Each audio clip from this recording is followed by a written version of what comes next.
The story follows Cady Heron, played by Angourie Rice.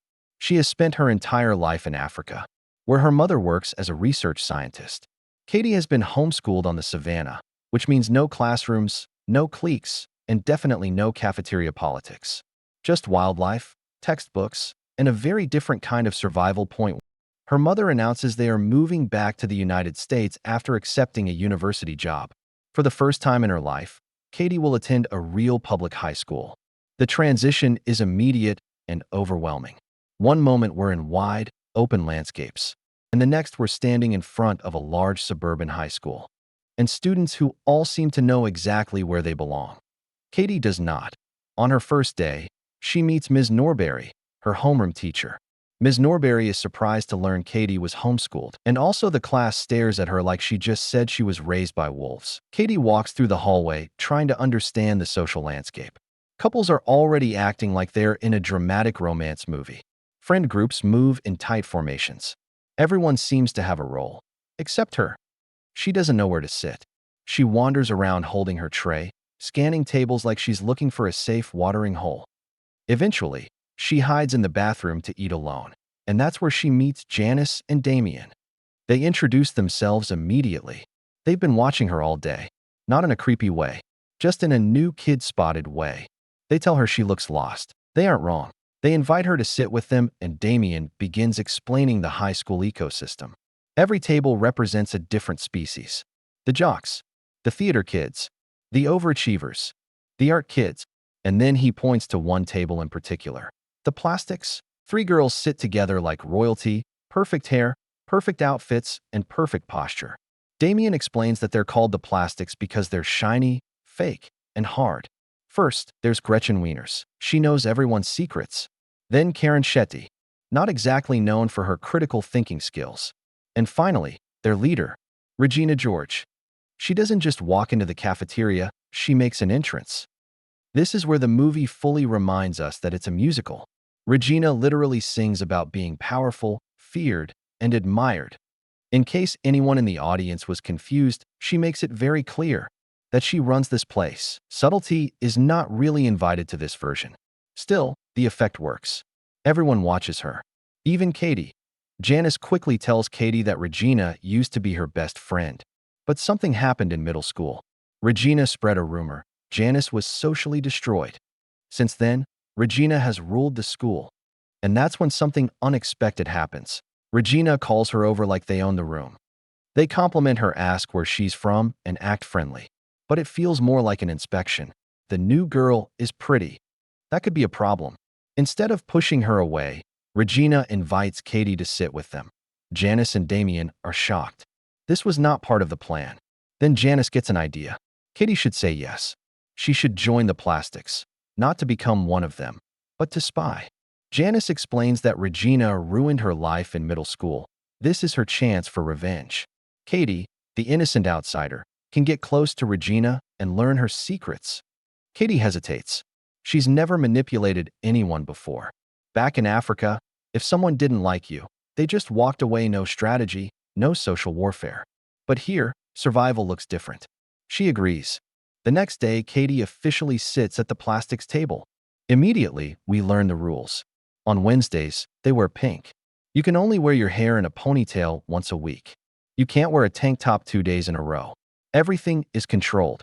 Regina smiles while explaining the rules, but it's clear this is not optional. And then, after school, Regina invites her to her house to give her shoes. What the heck? We don't even know why this is necessary. And of course, they all go together, like it's some kind of royal procession. It doesn't feel like it's happening by chance. It feels like they're pulling her in, showing her the mansion, the luxury, the perfect life. It's not about the shoes.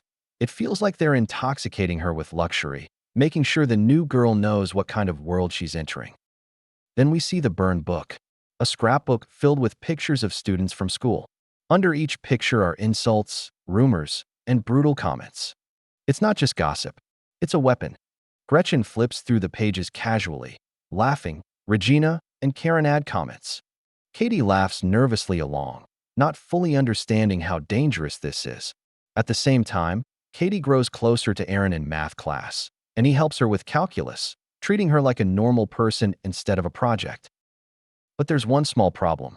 Aaron is Regina's ex, and plastic rules clearly say exes are permanently off limits. When Regina realizes Cady likes him, she smiles and says it's fine. Oh, it is not fine. Then comes the Halloween party, and Cady shows up expecting one vibe. But everyone else is on a completely different one. In the original film, this moment worked because of sharp satire, because Cady explains how in the real world Halloween is about costumes, but in Girl World it becomes something else entirely. And here, instead of a quick, clever joke, the remake turns it into a big musical number. When subtlety could work, it chooses volume instead. Louder, bigger, clearer. Still, the outcome stays the same. Regina arrives with Aaron. They kiss right in front of Cady, and just like that, mission failed. Now it's personal. Cady decides she's no longer just helping Janice. She wants revenge. Janice reminds Cady what the mission is: destroy Regina. And then we finally get the full history. Back in middle school, Janice and Regina were inseparable. Best friends bonded over those collectible plushies, even sharing a BFF birthday set. And when Janice put a rainbow patch on hers, Regina put one on hers too, acting supportive like a real friend. Until a boy entered the picture and everything flipped. During a stupid spin-the-bottle moment, Regina panicked, put on a performance, and suddenly told everyone Janice was obsessed with her. Just like that, the entire school turned against Janice. And it didn't stop there. Regina kept the plushie, renamed it Sissy Liz, and made everyone say good morning to it every day, which later Janice realized stood for obsessed lesbian. The humiliation built publicly until one day in science class Janice snapped and torched the doll. So the plan evolves, and she pretends to be bad at math, so Aaron will keep tutoring her. And she lies more easily now, almost naturally. And she starts enjoying the power that comes with sitting at the plastics table. Slowly, she begins changing. Her clothes get sharper, her attitude gets colder, and she laughs at insults instead of questioning them. And that shift is quiet, but it's real. Then comes phase 2, the weight gain bars. Cady gives Regina nutrition bars and tells her they help you lose weight. They do not. Regina eats them constantly, confidently, without suspecting anything, and slowly she starts gaining weight. Her clothes stop fitting, she switches to sweatpants. And her confidence begins to crack. At the winter talent show, the plastics perform their dance in front of the entire school, and everything looks perfect at first, until Regina stumbles, and the performance falls apart in real time. For the first time, Regina looks embarrassed in public, and Cady watches it happen, expecting to feel relieved, but instead she feels powerful. And power doesn't sit quietly, it spreads. Meanwhile, Cady starts ignoring Janice and Damien, and then she throws a house party while her mom is away. And she doesn't invite Janice, and she lies to Aaron without hesitation. And somewhere in all of this, she stops pretending to be Regina. She starts becoming her. Eventually, Regina discovers the truth about the weight bars, and she realizes Cady has been manipulating her the entire time. So she does what Regina does best. She detonates the burned book. She copies every page and spreads them across the school hallway, and instantly chaos explodes.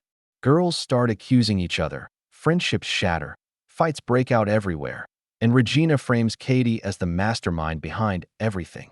Now Cady loses everything at once.